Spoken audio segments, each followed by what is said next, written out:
understand. Thank you, Mateus. With this presentation, we close the first block of presentations from the E3SoHo project.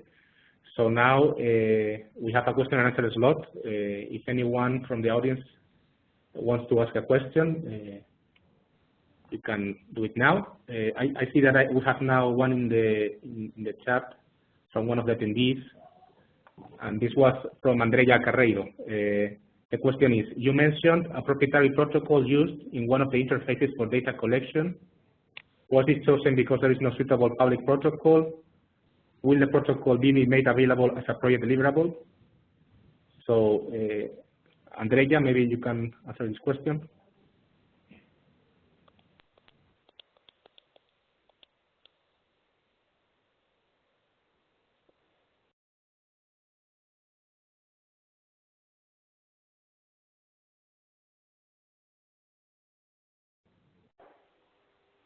Andrea, are you online?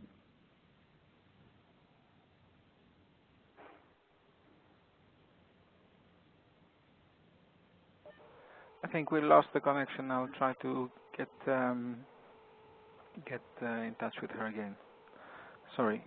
I don't know if you want in the meantime to see the other questions, or if we don't manage to get Andrea back, we might just move on to the next block of presentations. Okay, so we can, if there are more questions, we can. There is, in fact, one more question, Jose Luis. This is a more general question. I think it is one that maybe you are the most probable person to answer. It says, why are energy savings higher in Zaragoza and Warsaw than in Italy?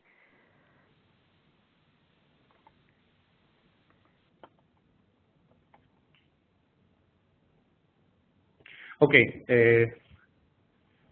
I think that there's no easy answer for that, because there is one difficulty when evaluating energy savings, that is on how to decouple the energy savings that have been achieved due to a natural evolution of behavior, and which ones are due to the engagement of the end users in the project and the use of the ICT solution and the application of the advices that are provided through the ICT solution for saving energy.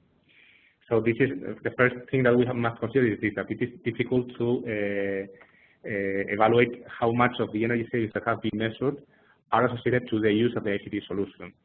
That said, I think that in the case of Warsaw, we have observed that the energy consumptions were from the very beginning quite low.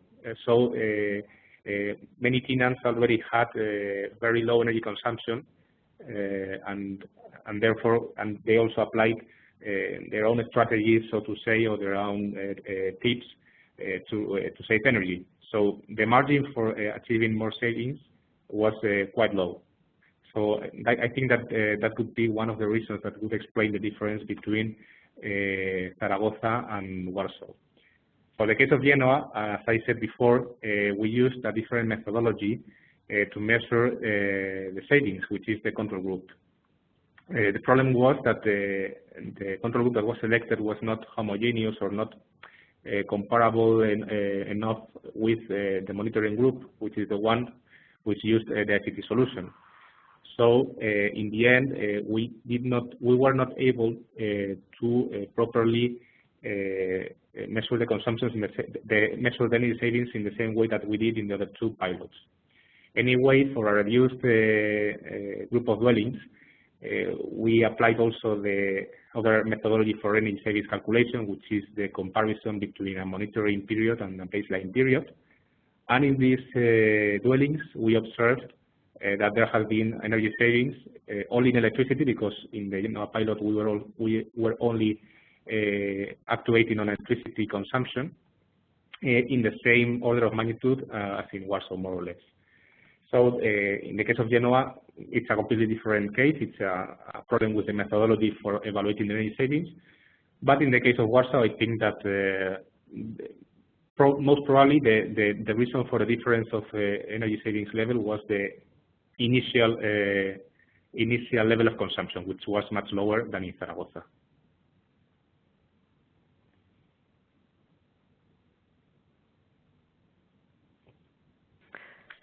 Very good. Thank you, José Luis. We have received one new question, but two new questions, but maybe we can ask Andrea to answer the first question first. I will repeat the question to Andrea. It is, you mentioned a proprietary protocol used in one of the interfaces for data collection. Was this chosen because there is no suitable public protocol? And will the protocol be made available as a project deliverable? Andrea? Yes. Not because of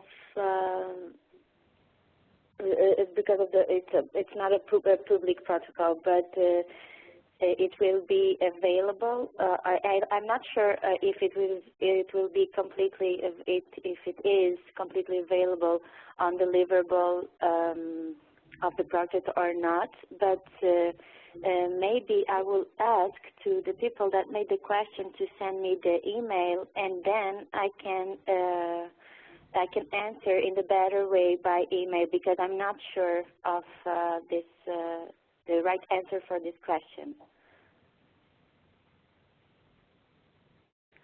Okay. Another question is, the use of a tablet seems quite expensive as a solution. Was it considered to use TV, television, or smart TV interfaces instead? I will answer the first part of this question, and then I also will give to Andrea if she wants to add something more. The use of the TV, well, in other ICT-PSP projects like IceWish, they have used this kind of interface, and we think that it is an interesting alternative. Although in the case of the E3SoHo, due to the technological partners that we have in the consortium, we chose a different alternative based on tablets. I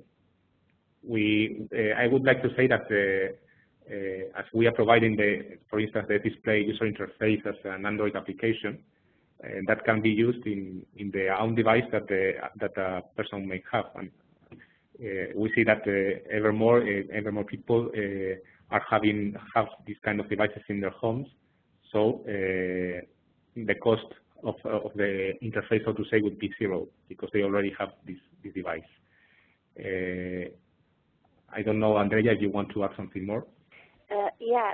So regarding to the TV, we are working on that, but in fact we really need an utility, and to create this project with an utility in the E3SoHo project, it was not possible to do that. But it is possible to have a really small display that it's really cheap display that only shows the parameters that we are measuring in the house.